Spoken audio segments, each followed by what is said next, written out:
Hello, everyone. I'm making a very short video today.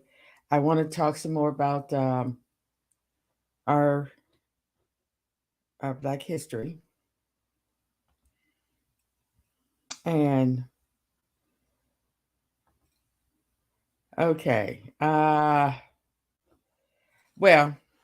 okay, I forgot to do something, but Black history needs to be revised. We need to concentrate and focus more on policy changes and legislations changes in healing our community, and also educating our young children so they won't grow up to be supporting racist Europeans, Caucasians, whatever you want to call them, that are going to hurt us in the end.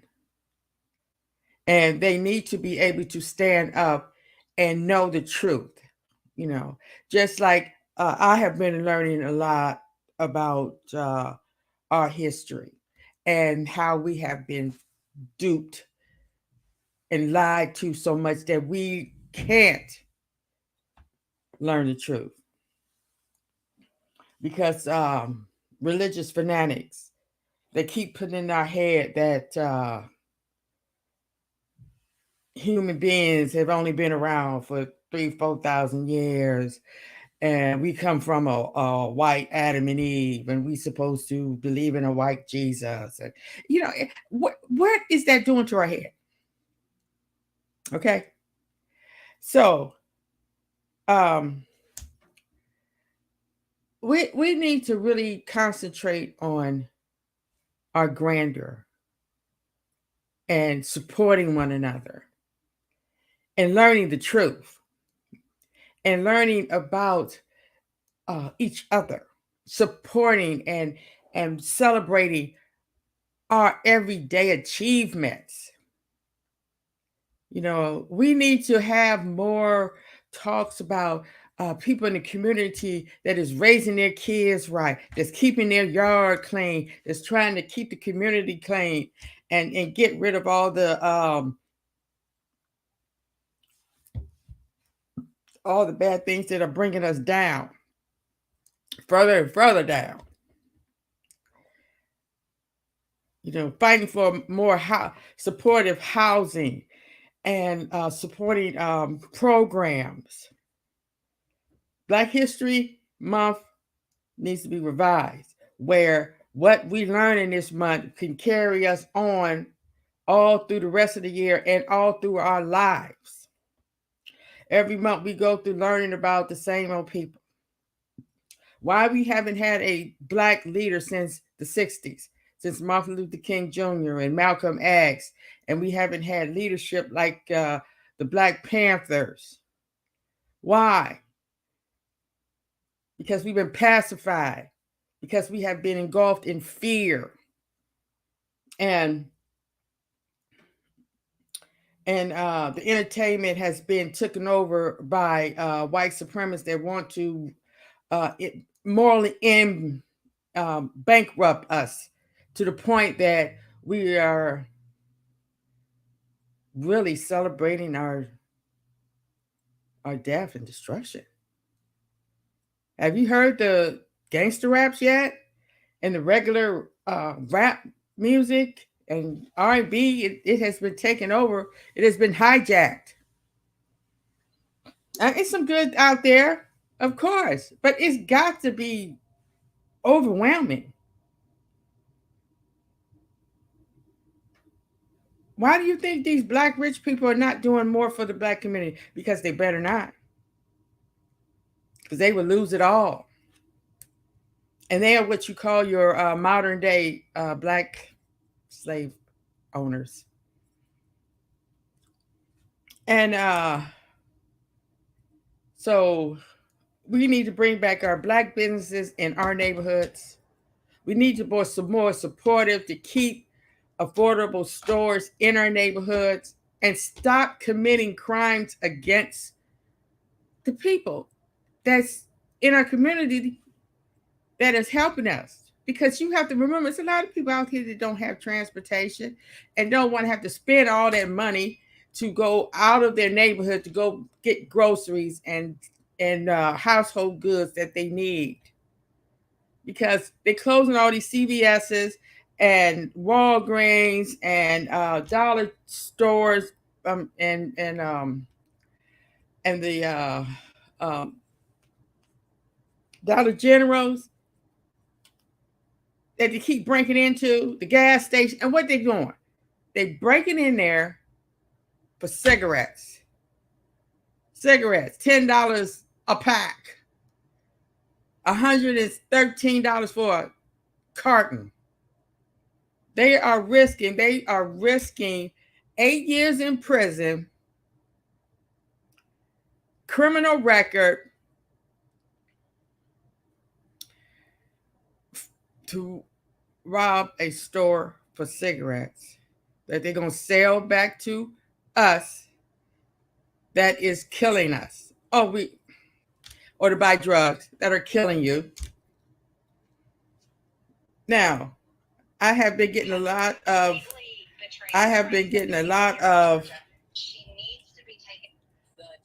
I've been getting a lot of flack because I have been supporting Bonnie Willis, the district attorney that's prosecuting the failed, of course, terrible, misguided uh, European that used to be the ex-president, and his cronies that tried to take over the government, tried to bring back the South. Okay, they really got down on me. I have this one sister tell me, "Oh, we supposed to support her because she a black woman." Yes, if that's the only reason, yes. Just because she claimed to be somebody's mistress and doing something, oh come on, get real. You listen to it in your songs you sing every day. You support that kind of stuff, but then you want to be, do you forget where you live? You're living in Atlanta, Georgia, a country in a country.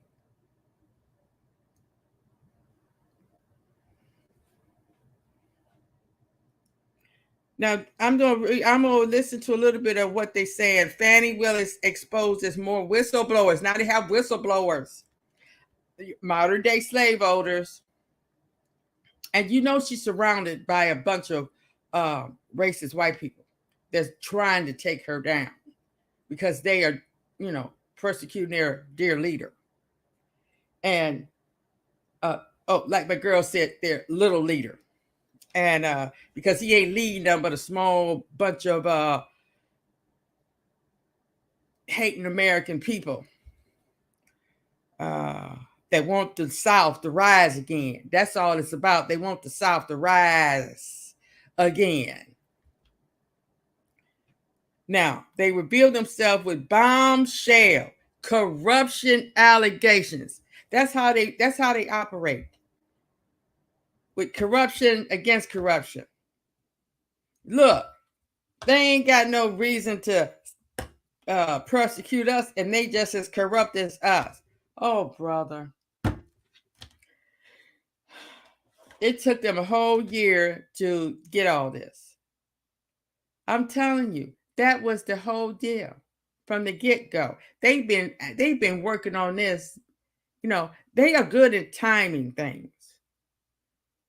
But even if this does dismantle, he still got all these other indictments. He's already been found guilty of fraud, sexual abuse. Come on. The man is corrupt from inside out. Office in Fulton should be the beacon of the Southeast. It should be the absolute best office between Washington, D.C. and Miami. And right now what you have is an office of dysfunction and corruption, and we deserve better. and I am the right choice to improve it. Corruption, Ms. Willis, that's a strong word to level against the office that Paul Howard has run for nearly a quarter century. If he gets reelected, it'll be more than 25 years. You have a DA sitting there that doesn't have the qualifications and the experience to do the job. What I can guarantee you is with my reputation, with my community ties, I am going to be able to attract the best and the brightest minds to that office. You're sitting with someone today that actually wants to make a difference because they deserve a DA that won't have sex with his employees, because they deserve a DA that won't put money in their own pocket when it should go to benefit children, because we deserve better. A few years later, a co-defendant in the election interference indictment against former President Donald Trump has more to say. Michael Roman claims Fulton County DA Fani Willis and Special Prosecutor Nathan Wade were dating before she was sworn in back in 2021. Meantime, the state senators invest. Okay. Now, you have people that their pockets is deep, especially them people down the South. They know how to dig up dirt. Okay. That's one of their main achievements, is digging up dirt and doing dirt. Okay. Now, even though she did have an affair with this man, okay, wrong is wrong. But that is not stopping her from doing what she needs to be doing in her job capacity. Because if that was so, most of these leaders should not be in their job. Have you ever seen the House of Cards? Oh man, they told it all. Most of these celebrities, politicians are corrupt from head to toe. And they are getting big bucks. They're getting paid big bucks. You know, these politicians, they're making over $16,000 a week to sit on their butts and ruffle papers. Okay? And they screwing half of the staff. Willis over her alleged improper relationship with Wade met for the first time. They are trying to see if any laws were broken. The committee could hear from whistleblowers inside of Willis's own office. This panel does have subpoena power, so they can also compel Willis to testify. Republicans want to hear from her, but Democrats think she can and should try to fight it. It's not a given. No. You know, if I will certainly give her the opportunity, you know, and if I were her, I would want to be heard. Some of it is very personal. I just don't think she would participate in it. And just this week, Willis fought against a subpoena that would compel her to testify in Fulton County Superior Court next Wednesday. We still don't know if she will be able to be excused or if that subpoena will hold. Countries, this has never happened in our country before. And the local DAs are part of it, and the attorney generals are all a part of it. You saw what happened in Atlanta with Fani, F-A-N-I, Fani. How do you pronounce F-A-N-I, Fani? They interviewed her. I would never have an affair with anybody in my office. Well, she had an affair. And they paid the guy almost $1 million. Boy, oh boy, oh boy, oh boy, oh boy. I gotta give you guys an update on this bombshell story, my favorite story of 2024 involving Miss. Okay, favorite story. That's all we are. A story, a headline, a newspaper seller. If it bleeds, it reads. If it's corrupt, it reads. That's all we are. You got corrupt fighting corrupt. How can we live in a world like that? It's ridiculous. And I feel sorry for her that this incident is causing her this much.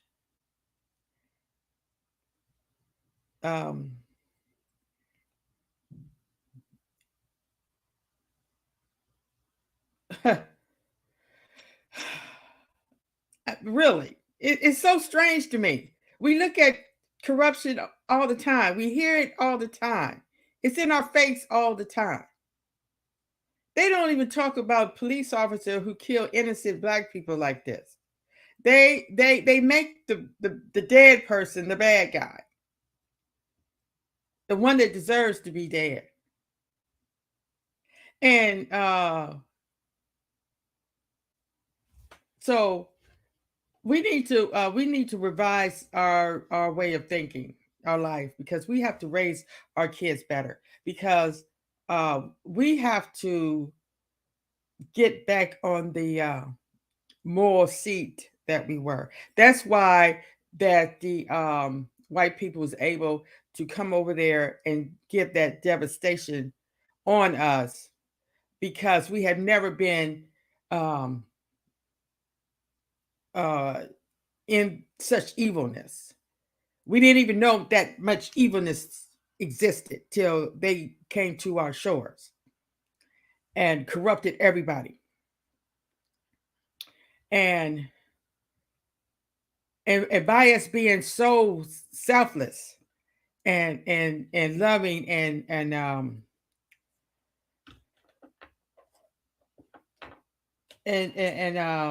the beginner of civilization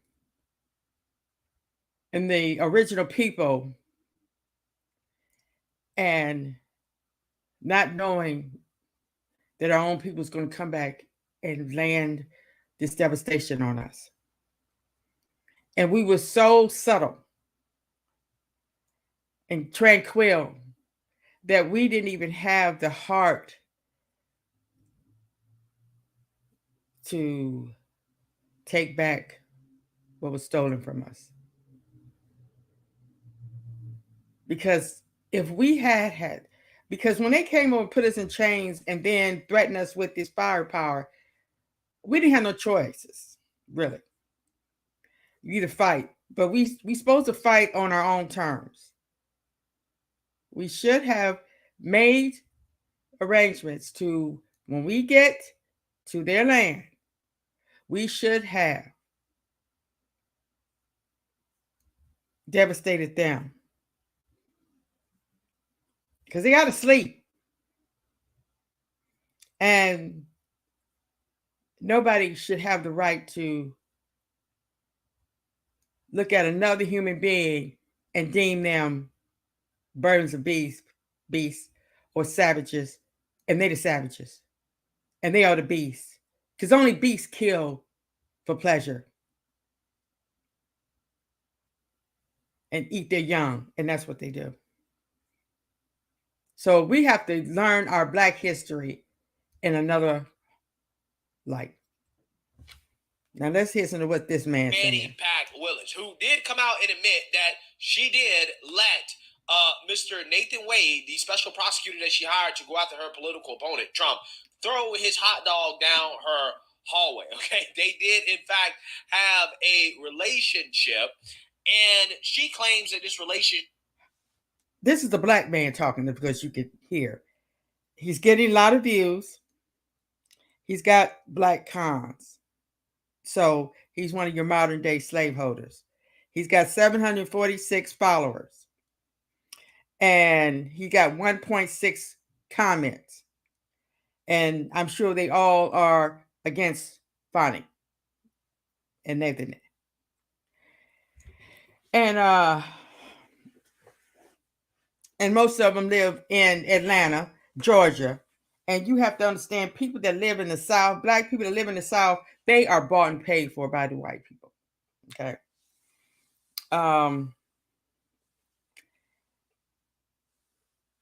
What did he say? Hot dogs down her hallway. That it sounds like some dumb Negro would say from the South. See, they can't even be real. They can't even say the real truth, the real deal. Put the hot dog down her hallway. Started after she had selected him to be the special prosecutor in the RICO case against Trump and his co-defendants. However, one of Trump's co-defendants, Mr. Michael Roman, he's actually the hero in this story. Okay. He's got to get off my page. Gonna call this this white person defended his hero. We got to raise our sons better than this. Okay? We got to.